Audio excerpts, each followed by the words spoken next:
Hey Snowboard Addiction, Teavis here. In this video, I'm going to teach you how to 50-50 backside 180 out.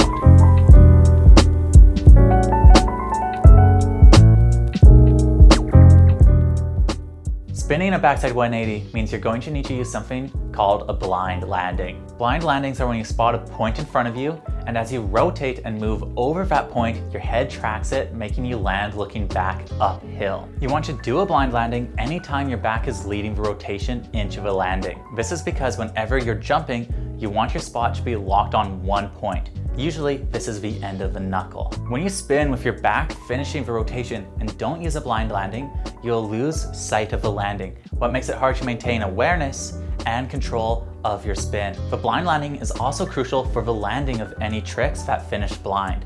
When you use the blind landing, your upper body will be rotated back uphill. This allows you to use your core to disperse your rotational energy throughout the landing, helping you avoid slipping out. Whenever you use a blind landing, you want to combine it with toe edge pressure. This helps you grip the snow, making it easier to manage your rotational energy. It also ensures if you under-rotate, you won't catch your heel edge, making this trick much safer. There are 2 steps to learning the blind landing. Step 1. Flat ground. First, practice on flat ground. Make a line in front of you. This will act as the knuckle of the jump. Jump forward and do the backside 180 while keeping your eyes locked on the line.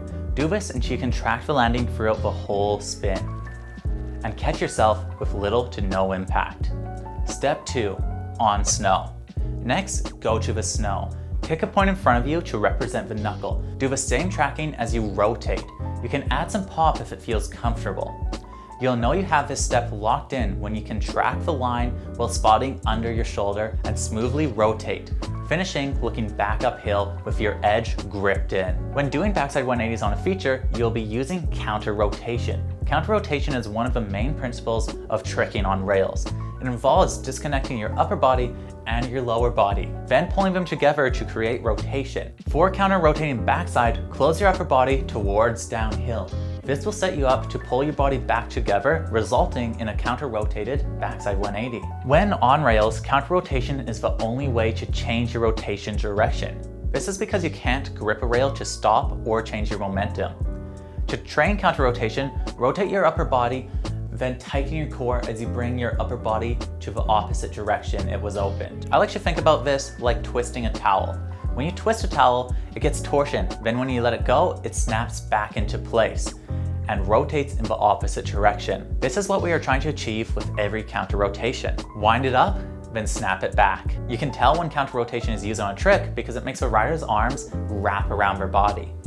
A good backside 180 off a feature is all about pairing counter rotation with your blind landing.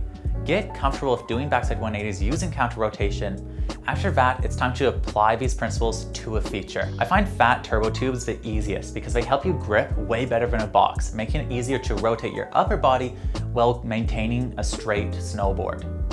The most crucial factor for this trick is separating your 50-50 from your backside 180. This means you want to land stacked on the feature, lock in, and once you're comfortably down the rail, then you start to set up your counter rotation for the backside 180. The goal is to be in your finished position as your tail leaves off the end of the feature. That said, you don't want to be stuck holding your finished counter rotated position. This is because it's the most compromised position in the trick. So it's hard to hold it for an extended period of time. And if you hold the position, you lose all of your rotational momentum. Even though you're not throwing your backside 180, you're still generating rotational momentum by going from your stacked position to your counter rotated position. As you close your upper body, you generate a bit of momentum. So if you snap off the end of the rail as you carry this momentum, it helps to generate rotation, making the 180 easier to get around. To do this, you want to wait to start closing your upper body until later in the rail, and then time your setup so that you hit your maximum range of counter rotation as your board leaves the rail. This makes it much easier to counter rotate the rest of the backside 180. An important note is that there's no winding up on the rail. Unlike a jump where you wind up before throwing your trick, on a rail you can only throw your trick.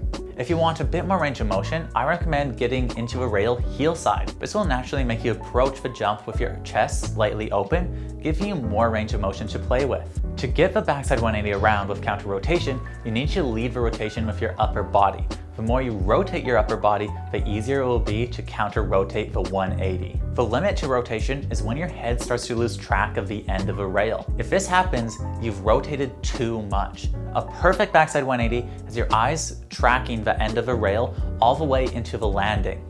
To do this, you need to disconnect your head from your upper body, allowing your torso to rotate more than your head. The ideal leaving position has your upper body rotated around 9 degrees and your head rotated around 45 degrees. From this position, you just need to counter-rotate to finish the spin. This is easier with a bit of extra bend in your legs. Getting lower helps you rotate your body while keeping in your stacked position, which is really important when maintaining balance on a rail. If you smoothly transition your upper body to 90 degrees while holding your stacked position throughout the motion, it will allow you to counter-rotate the full 180. An important note is that you don't need to be perfect on this trick. Counter-rotation is great for getting spins around. As long as you time your pop for when your upper body reaches the limit of its rotation, you'll have plenty of rotational energy to get it around. A great way to get a feel for this is with the jib training setup. On it, you can lock in your timing, positioning, and rotation. Getting used to training and using all of these components together is the best thing you can do to make this trick safe